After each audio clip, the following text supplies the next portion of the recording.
Frank Zappa. Para lo conocido que es este artista, aparte del personaje, que es apasionante, ¿realmente se conoce su música? Bueno, pues estoy aquí hoy para hacer una pequeña introducción a la música de Frank Zappa. Y voy a aprovechar para recomendar algunos de sus discos para poder entrar en su inmensa discografía.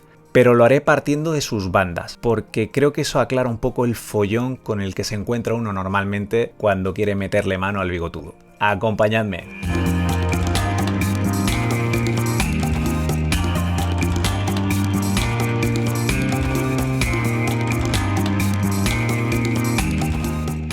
Hasta el día de hoy se han publicado 126 álbumes oficiales de Frank Zappa. Bueno, teniendo en cuenta que algunos de ellos incluyen 6, 8 o 10 discos. Nosotros, en el podcast Músicas Abiertas, hicimos una serie de 11 programas dedicados a Frank Zappa, con más de 25 horas de música, comentarios y análisis de su discografía. Así que creo que sería súper interesante hacer un gran resumen recomendando algunos discos que son perfectos para iniciarse. He de confesar que este vídeo va dirigido sobre todo a aquellos que habéis escuchado algo de Frank Zappa y no os ha gustado. Y es normal que con una producción tan enorme no os guste todo, pero estoy seguro de que si encontráis el disco adecuado, haya algo que os pueda gustar mucho. A ver si lo encontramos.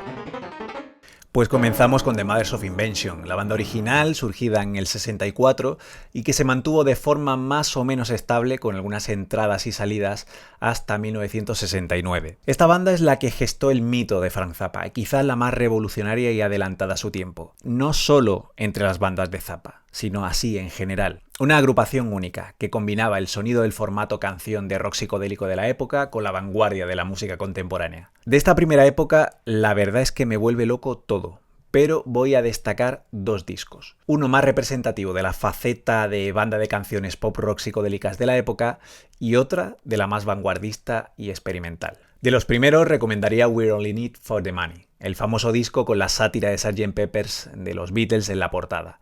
Bueno, aquí tenemos muchas de las melodías más memorables de la carrera de Zappa, que luego arreglaría y transformaría de mil maneras distintas en las bandas sucesivas. Muchas de las letras y la concepción del disco son conocidas por ser esa sátira hacia la contracultura hippie, bueno, que él la veía más como una moda. Y si te gusta este disco, pues tendrás que ir a por los precedentes, Freak Out y Absolutely Free, que son imprescindibles también. De la primera época de los Mothers of Invention más experimentales, recomendaría Uncle Meat, un disco casi fuera de contexto histórico por lo avanzado a su tiempo, y por el sofisticado uso de las técnicas de composición y producción de vanguardia. El collage, la música concreta, algunas de las primeras muestras de jazz rock de la historia que están aquí. Y bueno, en este álbum es donde se plasman, yo creo de una manera más clara, algunas de las principales influencias de la música seria de Zappa, como Charles Ives, Igor Stravinsky, Edgar Varese o George Antheil. Es un auténtico viaje y creo que el paso del tiempo solo lo reafirma como una obra clave en la historia de la vanguardia.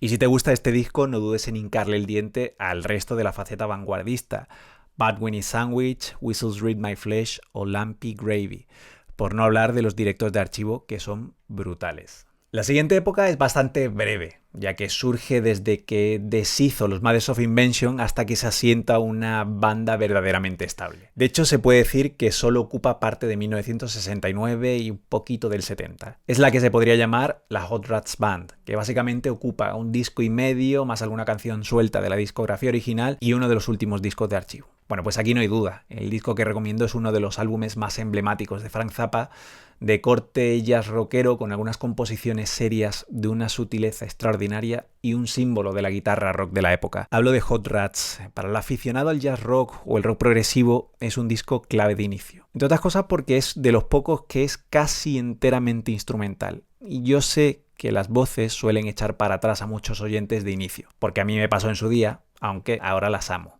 La siguiente banda va del 70 al 71 y es la que se conoce como los Mothers de Flo and Eddie, es decir, los cantantes de The Turtles que se unieron a Zappa tras disolver su banda y se caracteriza por la performance cómica que solía acompañar al show de estos vocalistas. Los discos más conocidos de esta época son álbumes en directo, pero que en mi opinión no reflejan muy bien cómo se desenvolvía esta banda, porque la selección y edición de los temas está muy enfocado en la parte cómica, eliminando solos y cortes instrumentales, de modo que en este caso voy a elegir un disco de archivo, Live at Carnegie Hall, que muestra lo potente y extraordinaria que era esta banda instrumentalmente más allá del show cómico de Flo and Eddie. Y si te gusta, hazte con la caja Fillmore 71 sin dudarlo.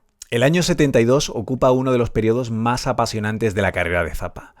La banda de Flo and Eddie se disolvió tras un concierto en Londres en el que un hombre celoso por cómo supuestamente Zappa miraba a su novia subió al escenario y tiró a Zappa al foso. Y claro, las fracturas múltiples de la caída lo dejaron inmovilizado durante semanas. Pero aprovechó ese periodo para dedicarse a componer, inspirado por los discos eléctricos de Miles Davis que estuvo escuchando aquellos días y las grandes orquestas clásicas de jazz. Y de ahí surge el material de esta época, jazz rock con arreglos para una gran orquesta de vientos. Cuando Zappa recupera la movilidad, crea una gran banda, la Grand Wazoo, y graba 2 discos monumentales, de los que voy a recomendar The Grand Wazoo. Una obra maestra absoluta, composición, solos y arreglos extraordinarios en los que hay un equilibrio entre temas de puro jazz rock zappiano, composición de vanguardia y aire dadaísta y un nivel de inspiración inigualable en cada uno de los solos. Creo que es un disco perfecto y muy variado. Y por supuesto, si te gusta este, hazte con Waka Ya Waka, porque también es excelente. También destacaría toda la música en directo de archivo de esta época por la enorme frescura que tiene. Zappa dirige estas grandes bandas, primero la Grand Wazoo de 20 músicos y luego la Petite de 10, donde da una libertad a los músicos como en ninguna otra época. De hecho, destaca el gran espacio que da a la improvisación y cómo fluye en la música orquestal de herencia clásico-contemporánea y el jazz rock de una manera muy natural. El 73, el 74 y comienzos del 75 ocupan el tiempo de una de las bandas más carismáticas y recordadas de Zappa.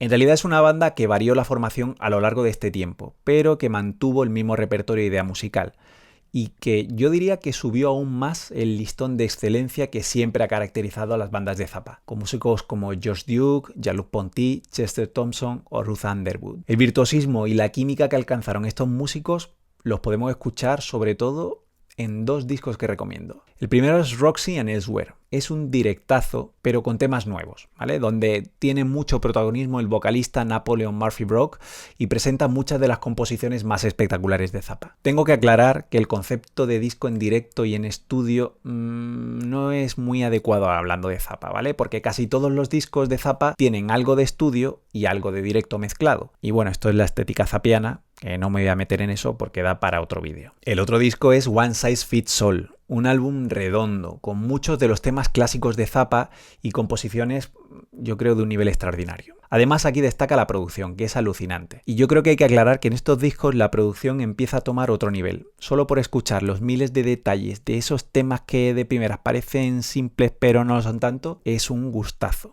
Lo cierto es que de esta época recomendaría escucharlo todo. Por supuesto, a los discos Overnight Sensation y Apostrophe hay que echarles una oreja o 2, pero es que todo el material en directo que ha salido de archivo de esta época es espectacular, porque ahí es donde mejor se da cuenta uno de lo buenos que eran y de cómo un mismo tema se podía tocar de muchas formas distintas con una misma banda en cuestión de meses. Parte del material último de esta banda, de otras y de colaboraciones con otros músicos ocuparía uno de los proyectos más ambiciosos de Zappa, la que iba a ser la caja Ladder, que por circunstancias contractuales se publicó en discos por separado a lo largo de finales de los 70, aunque a principios de los 90 se terminó publicando como la concibió Zappa, ¿vale? La calidad de este material es extraordinaria. Y aunque me parece súper recomendable todo, yo empezaría por Zappa y New York. Un directazo brutal, con muchos temas que luego se convertirían en clásicos de las siguientes bandas y en el que llaman la atención los solos de guitarra de Zappa. Y algún otro, porque aquí Zappa contaba con la banda de vientos del Saturday Night Live, entre los que estaban Michael y Randy Brecker. Por cierto, si este disco os gusta, Sleep Dirt y Studio Tan son obligatorios. Desde el 75 a comienzos del 77 hay cierta inestabilidad entre los miembros de la banda de Zappa. Así que yo de aquí destacaría otro álbum de archivo que es monumental, Philly 76, que yo creo que es la mejor manera de adentrarse en los temas de álbumes clásicos como Sutalurs y otros, que aquí suenan, yo creo, como nunca, mucho mejor que los discos originales. La presencia del dúo de vocalistas Ray White y Lady Bianca es simplemente mágica, y llevan a una banda que es más sobria, rockera y directa hacia el gospel y el soul con una naturalidad pasmosa. Además, los solos son memorables, un disco único. Entre el 77 y el 79 tenemos otra banda que va evolucionando con un repertorio más o menos reconocible. Aquí encontramos a músicos muy muy carismáticos, como los guitarristas y vocalistas Adrian Belew primero o luego Ike Willis. De esta época el disco que recomiendo es Joe's Garage, la obra conceptual más célebre de Zappa, que nos narra la historia de Joe, un joven que vive en un mundo distópico en el que la música está prohibida. Resultado, pues músicos brutales haciendo música divertida con melodías adictivas y que da lugar a unos solos que yo creo que son antológicos. Y aquí destaca el dúo batería-guitarra entre Vinnie Colaiuta y Zappa, que es de otro mundo y que sería muy importante en esos años. A ver, la concepción de este disco es muy zappiana, es decir, que toda la historia está hecha a partir de temas que tenía Zappa guardados aquí y allá, básicamente sobras, los grabó, les puso un hilo conductor para que todo encajara de alguna manera y ahí tenemos el disco. El caso es que es una de las obras más homogéneas a nivel de estilo en un disco de Zappa, porque aquí sí buscó cierta homogeneidad. Claro, es que era algo que normalmente no le interesaba en otros discos. Y bueno, esto es entrar en la estética zappiana, que ya digo que esto da para otro vídeo. Y si te interesa esta época, Shake Your Booty es digno de ser escuchado y yo creo que es uno de los más divertidos de toda su discografía.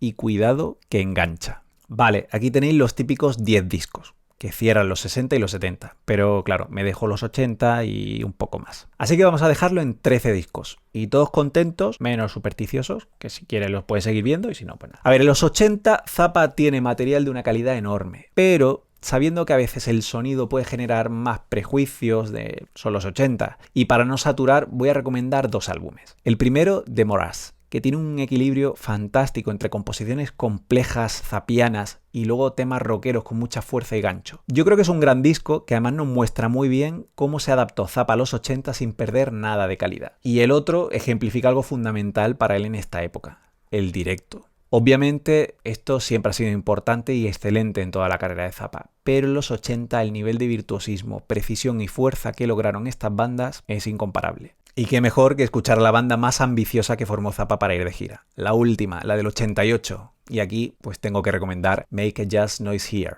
En este caso el estándar de ejecución yo creo que no tiene nombre. Eso sí, tiene cierto sonido de los 80, que a lo mejor no es lo que a uno más le atrae de primeras, pero el nivel es tan alto que se te quita la tontería rápido. Y si te gusta esto, pues dale a The Best Band You Never Heard in Your Life.